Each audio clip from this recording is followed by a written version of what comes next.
ఒకటి ఏంటంటే 1,05,00,000 అప్లికేషన్లతో పాటుగా 20 లక్షల అప్లికేషన్లలో ఆధార్ కార్డు ఏది రేషన్ కార్డు కావాలని వాళ్ళు ఉన్నారు, భూమి ధరణి సమస్యలు ఉన్నోళ్ళు ఉన్నారు, కొంతమంది ఉద్యోగాలు కావాలని వాళ్ళు ఉన్నారు.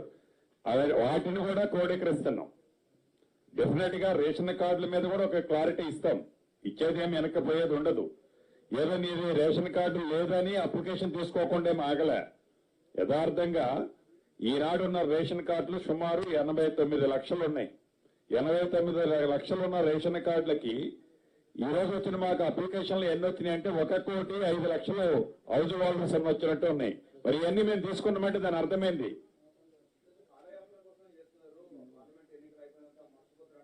నథింగ్. అటువంటిది ఉండుంటే సబ్ కమిటీ ఎన్నికేస్తామో ఒక పక్కన 6వ తారీఖు నాడు లాస్ట్ డేట్ ఉంటే 5వ తారీఖు నుంచే డేటా ఎంట్రీ మొదలు పెట్టాం. ఇప్పటికి ఇందాక మా పద్మ ప్రభాకర్ గారు అన్నట్టు more than 13 to 14% data entry కూడా కంప్లీట్ అయింది. అంటే మా చిత్తశుద్ధి అటువంటిది. దరఖాస్తులు అనేది ఇందాక చెప్పారు, మీరే మిస్ అయ్యారు. ఏదైతే ఇంకా మిస్ అయిన దరఖాస్తుల్లో ఉంటే వాటిని కూడా ఎంఆర్ఓ ఆఫీసులలో తెలంగాణ రాష్ట్రంలో అర్హులైన వాళ్ళు ఇంకా అప్లై చేయాల్సిన వాళ్ళు ఉంటే మీ ఎంఆర్ఓ ఆఫీసులలో తీసుకెళ్లి ఉన్న దరఖాస్తులు కూడా ఇస్తే వాటిని కూడా దీంతో పాటు డేటా ఎంట్రీలో వాటిని కూడా చేసుకుంటాం.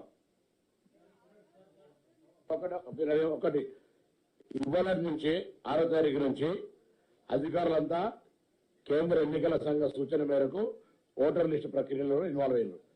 అయినా మా ప్రాసెస్ కంప్యూటర్ ఆపరేటర్ ద్వారా నాట్ ఎంట్రీ అవుతుంది. ఇది కాగానే దానికి సంబంధించిన సింపుల్ దానికి సంబంధించి ఉదాహరణకు ఆయన ఉపాధి హామీ పోతాడు, ఆయన నెంబర్ మెన్షన్ చేసి వెరిఫికేషన్ చేసుకోవాలా లేదా? అవి చేసుకున్న తర్వాత అర్హుల లిస్టు ఊర్లో ఎక్కడైతే అప్లికేషన్ తీసుకున్నామో అక్కడ పెడతాం.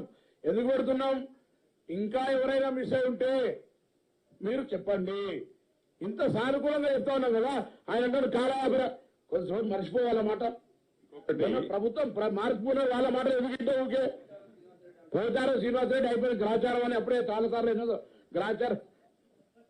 ఇందాక మిత్రులు చెప్పేది ఏంటంటే 2 things అన్న వెరీ క్లియర్. ఇందాక అన్నట్లు ఈ మంత్ 6వ తారీఖు నుంచి నెక్స్ట్ మంత్ 8వ తారీఖు దాకా కొత్త ఓటర్ల నమోదా కార్యక్రమం భాగంగా అఫీషియల్స్ అంతా కూడా ఎలక్షన్ కమిషన్ కంట్రోల్లోకి పోయినా కూడా డేటా ఆపరేషన్ డేటా ఎంట్రీ చేస్తూ దీంతో పాటు సబ్సిక్వెంట్ గా ఫిజికల్ ఏదైతే ఆన్లైన్ లో వెరిఫికేషన్ తో పాటుగా ప్రతి అప్లికేషన్ హోల్డర్ ఎవరి దగ్గర అయితే తీసుకున్నామో అప్లికేషన్ ఊరిపై ఎలా అయితే తీసుకున్నామో సేమ్ టీము ఆ అప్లికేషన్ తీసుకొని వారి ఇంటి దగ్గరికి వెళ్లి వెరిఫై చేసి రిపోర్టు ఇవ్వటం జరుగుద్ది.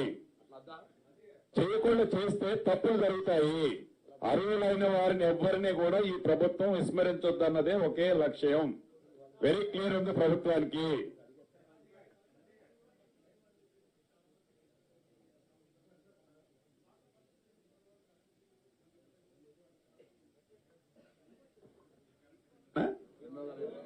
$200 డెఫినెట్ దాన్ని కూడా ఇంప్లిమెంటేషన్. ఇప్పుడు మా డేటా మొత్తం వచ్చిన తర్వాత కొద్దిగా ఇంకొక 10 రోజులు అయితే అది కూడా మేము క్లియర్గా ఇస్తాం కదా.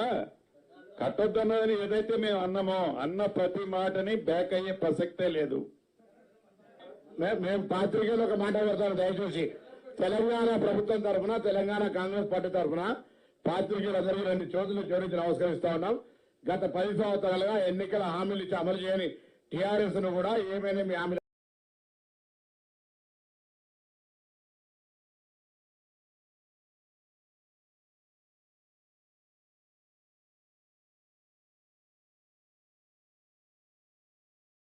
మీరే మా పక్షాన్ని అడగండి.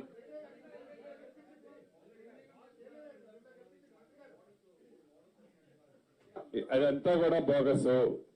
3 మోడల్స్ ఆ మోడల్స్ ఏదో మీడియాలో రావటం అన్ని కూడా బోగస్. అసలు ఇంకా ఒక కాన్సెప్టే ఫైనల్ కాకుండా అప్పుడే మోడల్స్ లోకి ఎట్లా పోతామన్నా ఎలా అలా మీకు మీరు మనోళ్ళు ఊహించుకుంటే ఎట్లా?